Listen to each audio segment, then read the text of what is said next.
개신교인들이 건국한 땅 미국. 그래서 미국 문화의 전통은 개신교입니다. 개신교 정신을 알아야 미국이 이해가 가기 때문에 만든 특강입니다. 이 영상 시리즈의 앞 강의 목록은 다음과 같습니다. 시즌4 151화에서 1탄을 했습니다. 시즌4 152화에서 2탄을 했습니다. 시즌4 157화에서 3탄을 했습니다. 시즌4 160화에서 4탄을 했습니다. 시즌4 162화에서 5탄을 했습니다. 시즌4 166화에서 6탄을 했습니다. 시즌4 288화에서 7탄을 했습니다. 시즌4 289화에서 8탄을 했습니다. 시즌4 366화에서 9탄을 했습니다. 이 영상은 시리즈 10탄입니다. 지난 시간에 출애굽기를 이야기했습니다. 출애굽을 한 이스라엘 백성들은 시내산에 도착합니다. 이집트를 떠난 지 석 달 만이었습니다. 모세는 시내산에서 10계명을 받습니다. 출애굽기 20장에 의하면 10계명의 내용은 다음과 같습니다. 첫째, 하나님 외에 다른 신들을 경배하지 말아야 합니다. 둘째, 우상을 만들지 말아야 하며 그것을 숭배하지 말아야 합니다. 우상이란 하나님보다 높아진 인간이 숭배하는 모든 것들을 말하는 것입니다. 셋째, 하나님의 이름을 욕되게 함부로 사용하지 말아야 합니다. 넷째, 안식일을 거룩하게 지키세요.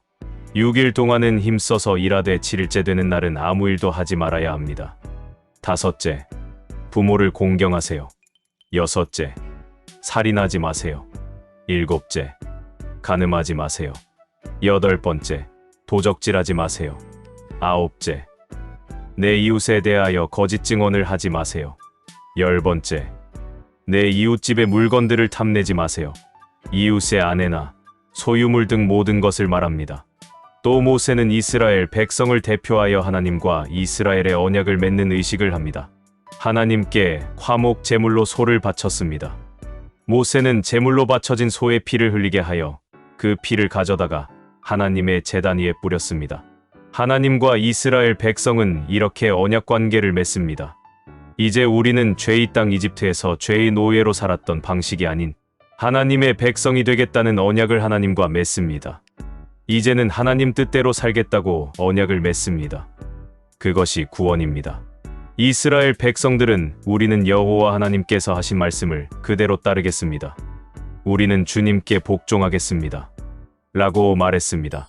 모세는 그릇에 담긴 피를 가지고 백성에게 뿌리며 말했습니다. 이 피는 이 모든 말씀에 대하여 하나님 여호와께서 너희와 맺는 언약의 피다.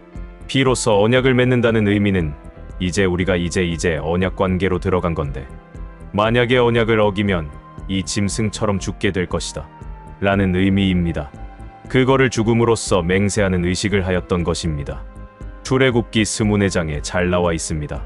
그렇게 하고 나서 언약을 맺은 다음에 잔치를 벌여 모두 같이 먹고 마셨습니다. 출애굽기를 보면 이 언약을 맺은 다음에 하나님께서 다음 행하시는 것은 자세하게 하나님의 성막을 어떻게 만들어야 되는지에 대해서 아주 자세하게 꼼꼼하게 알려주십니다. 성막이란 텐트 모양의 구조물로서 하나님께 제사를 지내는 건물입니다. 지금으로 치면 교회 같은 건물을 짓는 법을 알려주십니다. 아주 꼼꼼하게 어떻게 이 성막을 어떻게 만들어야 되는지, 몇 규빗 크기로 만들어야 하는지 자세하게 알려주는 장면이 나와요. 성경에서 말하는 규빗이란 어른의 팔꿈치부터 손끝까지의 길이를 말합니다. 약 45cm 가량의 길이의 단위입니다. 그리고 출애굽기를 보면 모세는 어떻게 하나요? 그대로 행하니라. 그대로 행하니라. 하나님의 말씀대로 그대로 순종하여 행동하여 성막을 만듭니다. 그리고 출애굽기 40장 보면 하나님이 그 성막 가운데 임재하십니다. 여호와의 영광이 회막을 가득 채웠다고 나와 있습니다. 하나님이 이스라엘 백성을 출애굽시키고 가는 과정 속에서 하나님 인도했는데 백성들의 앞에서 인도하든지 아니면 뒤에서 인도하셨어요. 한 번도 이스라엘 진중 안으로 안 들어오셨어요. 왜냐면 이스라엘 진중 안으로 들어가면 자기는 거룩하고 이스라엘 백성은 거룩하지 않기 때문에 백성들이 모두 죽게 됩니다. 죄 많은 인간이 하나님을 만나면 죽게 됩니다. 그래서 이스라엘 진중 안은 안 들어오셨었어요. 그런데 성막을 만들고 이스라엘 진중 한복판에 성막을 배치하고 거기에 임재하십니다. 이것의 의미는 구원의 목적이 여기서 나와요. 하나님께서 백성들 가운데 들어오셔서 사시려고 하는 게 구원의 목표입니다. 그게 출애굽기 구조 안에 담겨져 있어요. 하나님은 우리 가운데 들어와서 사시려고 합니다. 하나님이 왜 우리 가운데 들어오셔서 사시려고 하는지 그 이야기는 레위기에서 나옵니다. 바로 그래서 레위기로 이어집니다. 이 출애굽기 40장 이후로 바로 레위기가 나옵니다. 그래서 모세오경이 이렇게 이어져 있는 겁니다. 토라라고 불리우는 모세오경은 순서가 창세기, 출애굽기, 레위기, 민수기, 신명기입니다. 거룩하신 하나님이 거룩하지 않는 이스라엘 백성 가운데 거하게 되면 문제가 있어요. 어떤 문제겠습니까?